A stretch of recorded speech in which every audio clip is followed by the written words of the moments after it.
ഏട്ടാ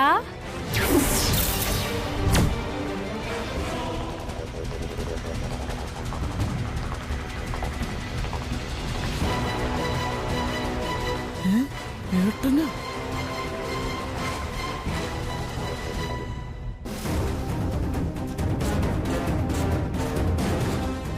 I love you ഏട്ടാ.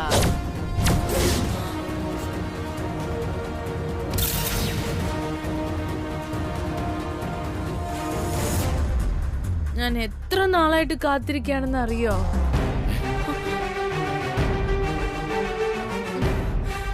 I love you ഏട്ടാ.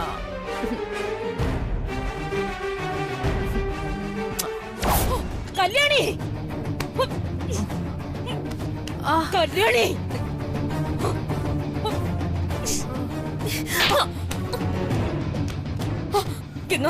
സോറി.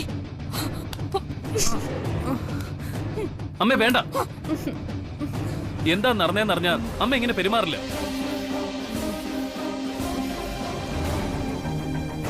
നടന്നതൊക്കെ ഇവിടെ എല്ലാവരും കണ്ടതല്ലേ. ഇനി ഇതിൽ കൂടുതൽ എന്തറിയാൻ? ഇത്രയും നാളായിട്ട് ഇവളെന്നെ ചതിക്കുകയായിരുന്നു. ഇവള് ചെയ്ത തെറ്റെല്ലാം ഈ ദാസേട്ടനെ ഓർത്താ ഞാൻ ക്ഷമിച്ചത്. പക്ഷെ ഇന്ന് ഇവളീ കാണിച്ചു കൂട്ടിയതിന് ഞാൻ ക്ഷമിക്കില്ല.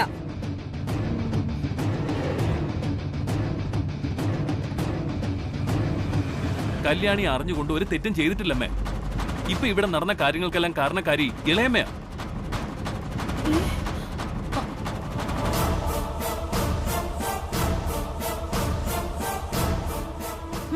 കൊള്ളാം ആനന്ദേ. കല്യാണി രക്ഷിക്കാൻ എന്നെ പഴിചാരാൻ നോക്കുന്നു നീ. എന്താ ഞാൻ പറഞ്ഞു അവളോട് നിന്നെ വന്ന് കെട്ടിപ്പിടിച്ച് ഉമ്മ വെക്കാൻ?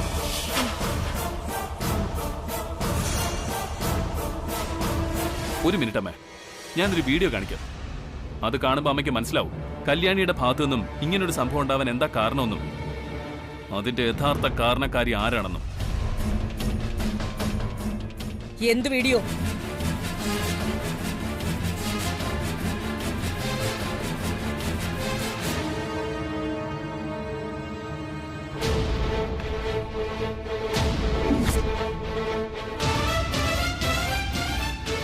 എന്താ സുജാതെ? മാഡം എന്നോട് ഇവിടെ നിൽക്കാൻ പറഞ്ഞു.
ഇത് കല്യാണിക്ക്.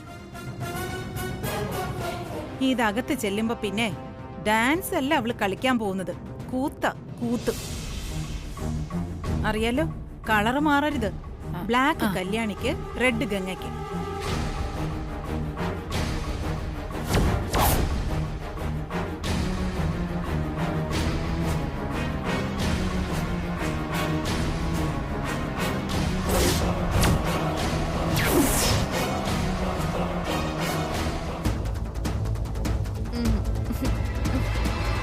ഇളയമ്മ ഏതോ മയക്കുപൊടി സ്വീറ്റ്സിൽ ചേർത്ത് കല്യാണിക്ക് കൊടുത്തതാ ഈ കുഴപ്പത്തിനെല്ലാം കാരണം.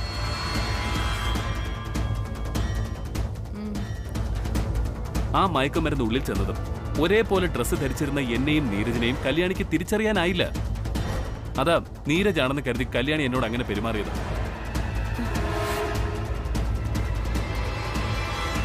അത് കല്യാണിയുടെ കുറ്റമല്ലമ്മേ.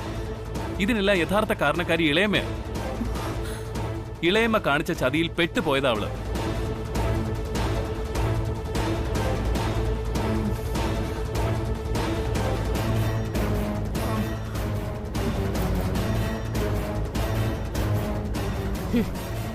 നിനക്ക് മാറ്റം ഉണ്ടായെന്നാ ഞാൻ കരുതിയത്.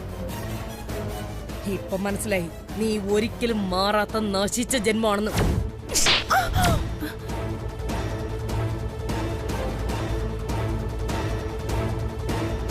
ആന്റി നിനക്ക് ഇതിന് മാത്രം എന്ത് പകയാണ് പാവം കല്യാണിയോട് ഉള്ളത്?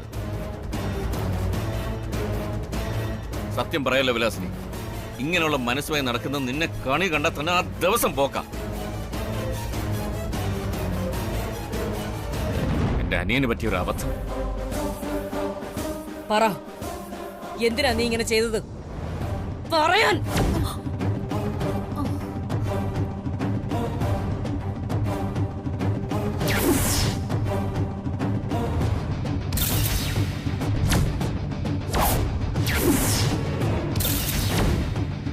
ഗംഗയുടെയും ആനന്ദിന്റെയും കല്യാണം നടന്നിരിക്കണം. അതിന് ആര് തടസ്സം നിന്നാലും കൊന്നൊടുക്കും ഞാൻ. പ്രിയങ്ക വെറും വാക്ക് പറയാറില്ല.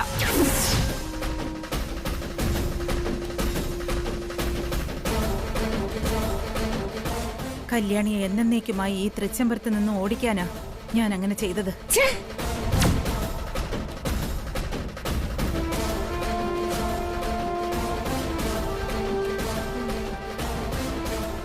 സുജാത, കല്യാണിക്ക് കുറച്ച് വെള്ളം കൊടുക്ക്. ശരി മാഡം.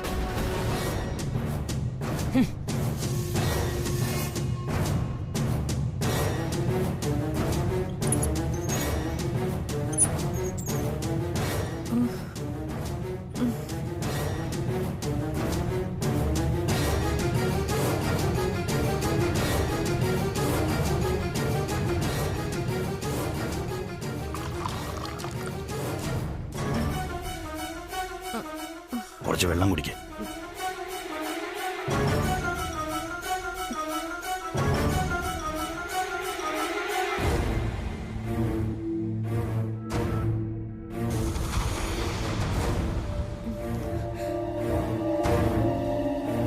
ദാസേട്ടാ, ആ മാഡം. കല്യാണി വീട്ടിലേക്ക് കൊണ്ടുപോയിക്കോ. ഇനി ഡാൻസ് ഒന്നും വേണ്ട. ഈശ്വര, കല്യാണി പോവാണല്ലോ. അവള് പോയാ പിന്നെ എനിക്ക് എന്റെ വെല്ലുവിളി ജയിക്കാൻ പറ്റില്ല. ഞാൻ പരമ്പരാഗത ആഭരണങ്ങൾ അണിയുന്നത് അവള് കാണണം. എന്താ ഒരു വഴി?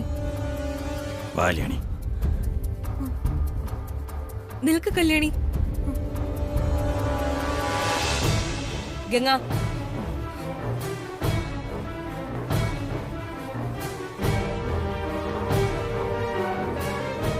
ആന്റി, ഞാൻ പറഞ്ഞിട്ട് ആന്റി കല്യാണിക്ക് ഇവിടെ വരാനുള്ള അനുവാദം കൊടുത്തത്. അവളെ പാതി വഴിക്ക് പറഞ്ഞു വിടുന്നത് സങ്കടമല്ല ആന്റി. അവളൊരു തെറ്റും ചെയ്തിട്ടില്ല എന്ന് തെളിഞ്ഞതല്ലേ. അതുകൊണ്ട് ഈ ഫംഗ്ഷൻ കഴിയുന്നത് വരെ കല്യാണി ഇവിടെ നിന്നോട്ടെ പ്ലീസ്.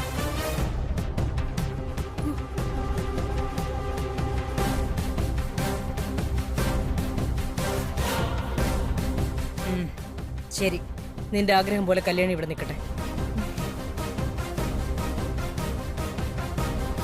Stella, madam. പോയി പരമ്പരാഗത ആഭരണങ്ങൾ എടുത്തോണ്ട് വാ. ശരി മാഡം.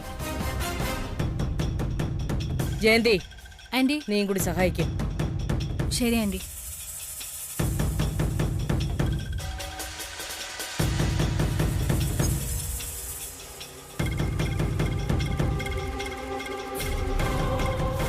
ബ്രോ, ഒരു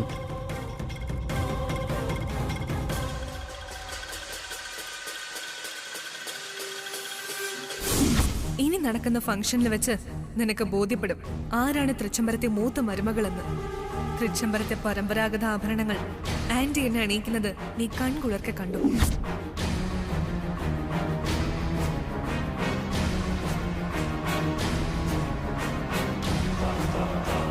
ബ്രോ, എനിക്കൊരു സംശയം. ചോദിക്ക. അത് ഇളയമ്മ മയക്കുപൊടി ചേർത്തെന്നറിഞ്ഞിട്ടും ബ്രോ എന്താ കല്യാണി അത് കഴിക്കാതിരിക്കാൻ നോക്കാഞ്ഞത്? അതെ, നിനക്കത് ചെയ്തുകൂടായിരുന്നു. അത് കല്യാണിയുടെ മനസ്സിൽ എന്താണെന്ന് അമ്മ അറിയട്ടെ എന്ന് കരുതിയാ മിണ്ടാതിരുന്നത്. പക്ഷേ സംഗതി ഇങ്ങനെയൊക്കെ ആവുമെന്ന് ഞാനും കരുതിയില്ല. അരവിന്ദേ, പെട്ടെന്ന് ഡൊണാൾഡിനെ കൊണ്ട് ഫോൺ വിളിപ്പിച്ച് കല്യാണിയെ ആഭരണങ്ങൾ അണിയിപ്പിക്കാനുള്ള സംവിധാനം ചെയ്യാം. ഓക്കെ ബ്രോ, അമ്മയുടെ ഫോണിൽ വിളിക്കാൻ പറയാം. ആ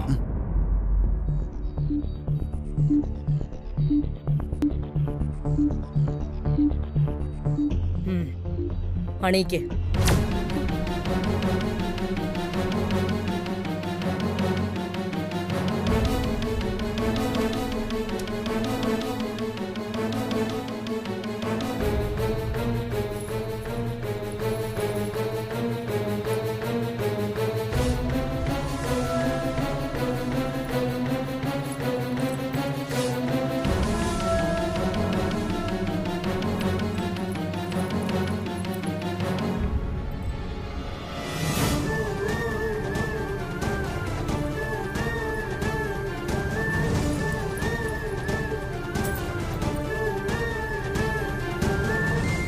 എന്തു ചേരുവന്തേ?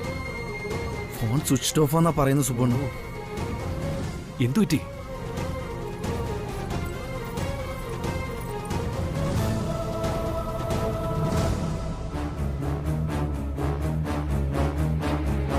ബ്രോ, എന്തോ ചതി പറ്റിയിട്ടുണ്ട്. ഫോൺ കിട്ടുന്നില്ല.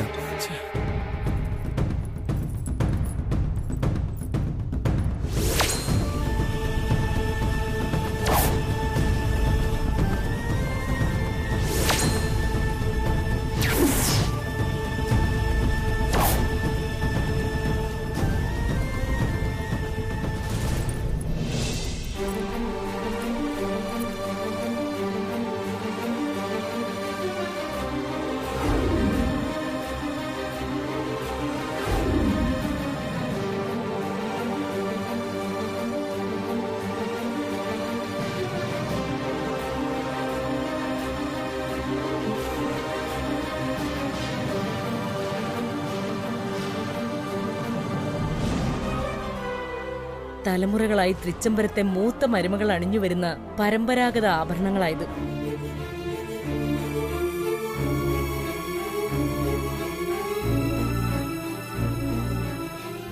ഇതെനിക്ക് ശേഷം എന്റെ മൂത്ത മരുമകളാണ് അണിയേണ്ടത്. അതുകൊണ്ടാ നിന്നെ അണിയിച്ചത്. Thanks anti.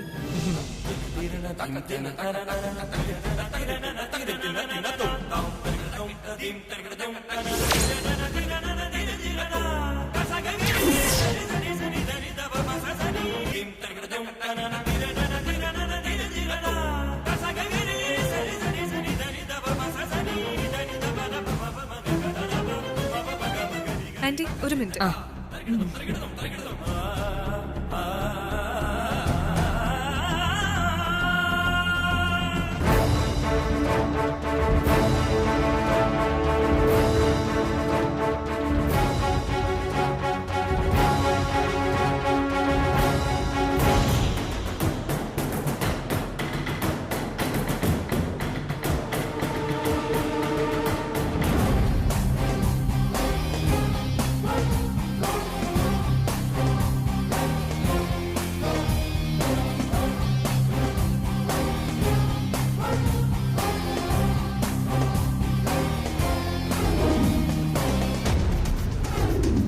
ഗംഗ പരമ്പരാഗത ആഭരണങ്ങൾ അണിയുമെന്ന് നിന്നെ വെല്ലുവിളിച്ചില്ലേ? ആ വെല്ലുവിളിയിൽ അവള് തോൽക്കും. അത് നാളെ അണിയാൻ പോകുന്നത് ഗംഗയല്ല, നീയാ.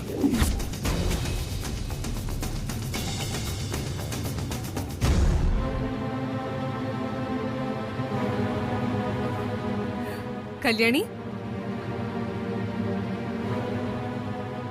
കണ്ടോ? കണ്ടില്ലെങ്കിൽ കൺകുളിർക്കെ കാണുന്നേ.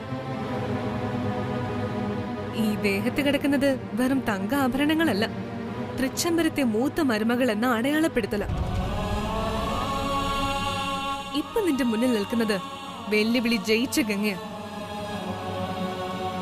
ഈശ്വരൻ എന്ന് പറയുന്നത് നിന്റെ മാത്രം കുത്തകയല്ലെന്ന് മനസ്സിലായില്ലേ നിനക്ക്?